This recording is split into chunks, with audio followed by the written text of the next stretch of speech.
Hey there, it's CJ Willie and I'm cracking a pack. Today is pack number 9, the final pack in my Magic the Gathering Gatecrash Fat Pack. Once again, I'm doing Fat Pack Bingo. Check out the preview video on my Gatecrash Fat Pack. I've added the link to the preview video in the description below. In pack number 8, we got Bingo. So in pack number 2, we got Skullcrack, gave us the free space. Pack number 5, we got Obzadot, one of the legendary guild members, and then in pack number 8 we got Watery Grave. So I have a shot at a second bingo, either by getting a Legion Loyalist, or I can get one of the 5 primordials. They're rare and there's one in each color: white, blue, black, red, and green. Let's get to cracking the final pack in the Fat Pack. I've got pack number 9. Move that out of the way.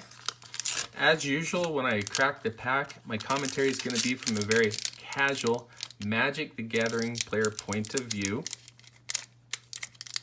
Having a little bit of difficulty with this final pack. Let's move the bingo card out of the way. Zoom in. And let's crack this pack. So first card out of the pack is Croconura, 3 mana, 2 and a green. It's a crocodile frog at 1/3. It has reach and evolve.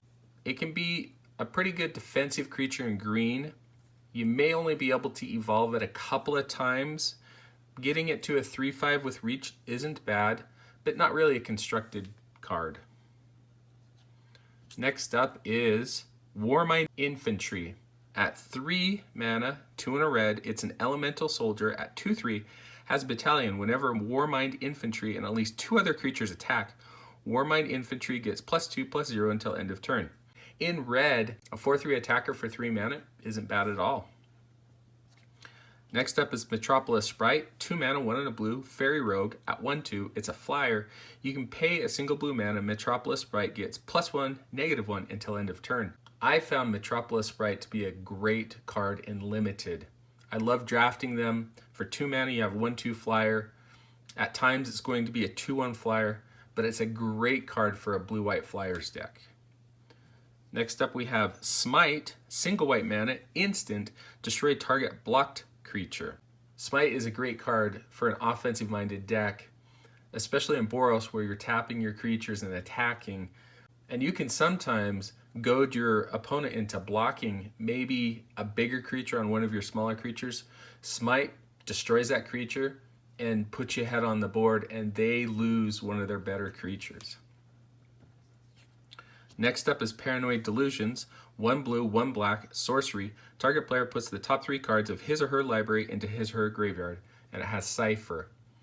In Gatecrash Limited, Blue-Black Mill was a great deck. As long as you weren't playing against Boros, you had a pretty good shot of milling out your opponent, and Paranoid Delusions fit right into that strategy, especially if you had a couple of evasive creatures. Each time that evasive creature did damage, it was another 3 cards that your opponent would mill.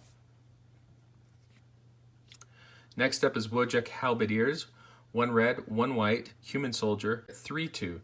It has a battalion. Whenever Wojek Halberdiers and at least 2 other creatures attack, Wojek Halberdiers gains first strike until end of turn. Great card for Boros. Having battalion and giving Wojek Halberdiers first strike ensures that creatures are going to die or you're going to get in damage. I think Wojek Halberdiers is one of the best commons in the Gatecrash set. Next up we have Shielded Passage. I'm going to have to check when I do the review video, but I'm pretty sure we either got a playset of Shielded Passage or I got 5 copies of Shielded Passage. This is not a card that I'm excited to play. At best in Limited, I may play it to save my bomb creature, but it's not something I'm going to play in any deck.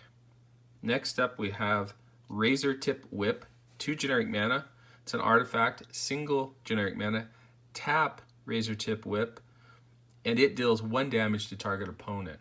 3 mana just to get 1 damage, and then 1 mana ongoing to get a single damage? No, I'm not interested in this card. Next up is Keymaster Rogue, 4 mana, 3 and a blue, human rogue at 3/2. Keymaster Rogue is unblockable. When Keymaster Rogue enters the battlefield, return a creature you control to its owner's hand.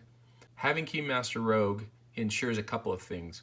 First, you're going to have an unblockable creature that's going to get in 3 damage. And second, it's going to reset a card that has an enter the battlefield ability. I think this is pretty cool. Next up we have Boros Charm. Yes, we got another bingo square. Boros Charm is 1 red, 1 white, instant. Choose one. Boros Charm deals 4 damage to target player, or permanents you control are indestructible this turn, or target creature gains double strike until end of turn. Boros Charm is a house. It's one of the most popular uncommons out of Gatecrash. Boros Charm is one of the iconic cards of the Return to Ravnica era and finds its way into play in Pioneer, Modern, and Legacy. Whichever format you can think of, Boros Charm is in it. Our next uncommon is Righteous Charge. 3 mana, 1 generic, 2 white, sorcery. Creatures you control get +2/+2 until end of turn. So a pretty cool effect to bump all your creatures. You want to be doing it in an offensive deck. The only drawback is that it's sorcery speed. Our final uncommon is Truefire Paladin. 1 red, 1 white. It's a human knight at 2/2. It has vigilance. You can pay a red and a white. Truefire Paladin gets +2/+0 until end of turn. You can also pay a red and a white. Truefire Paladin gains first strike until end of turn. In a Boros deck that I play, I've got 2 copies of it. It is very versatile in that if there are no blocks, you can pump it. If there are blocks, you can pump it. And if you have enough mana, you can give it first strike so it survives. Having vigilance makes it a great Boros creature that if you need it on the backside to block. Okay, for our final rare and mythic rare, are we going to get something great? We have Consuming Aberration. 5 mana, 3 in a blue and a black. It's a horror. Consuming Aberration's power and toughness are each equal to the number of cards in your opponent's graveyards.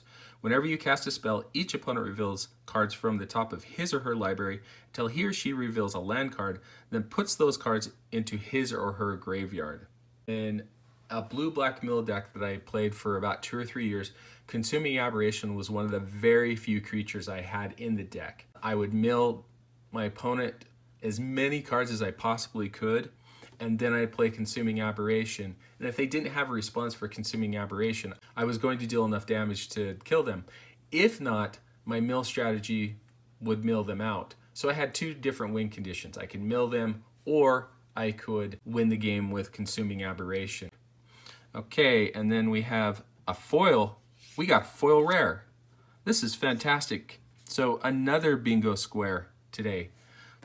Fathom Mage is 4 mana, 2 generic, 1 green, 1 blue. Is a human wizard at 1/1. It has evolve, and whenever a +1/+1 counter is placed on Fathom Mage, you may draw a card. Early on, I played a Simic deck when I first got into Magic, and Fathom Mage was part of it. I had the ability to evolve Fathom Mage, and it would get a +1/+1 counter, and I'd draw a card. And usually I could get it to a 3/3, and that meant a couple of cards. Okay, and then we have a Plains and a Rat Token. All right, so a lot of different cards to choose as the best card or my favorite card out of the pack. For this particular one, I mean, I've played Fathom Mage, I've played Consuming Aberration, Truefire Paladin, Boros Charm. I'm going to go with, this time around, I think I'm going to go with Boros Charm. Consuming Aberration is a close second, but Boros Charm has so much utility and it's such a powerful card. It has 3 different options. Dealing 4 damage to an opponent is fantastic. Giving all my permanents indestructible, especially in an aggressive Boros deck where I'm turning them sideways and attacking. And then for a surprise out of nowhere victory, targeting one of my creatures and giving it double strike. It's a card that is a perfect utility knife. Gives you 3 different options, and when you play it, you can choose the best of any of those 3 options that will either put you ahead or win you the game. Anyway, hope you enjoyed the video. If you did like it, please subscribe and share. Tell me in the comment section what you thought was your favorite card or best card out of the pack. Until next time, when I'm back with my review video for my Magic the Gathering Gatecrash Fat Pack in Fat Pack Bingo.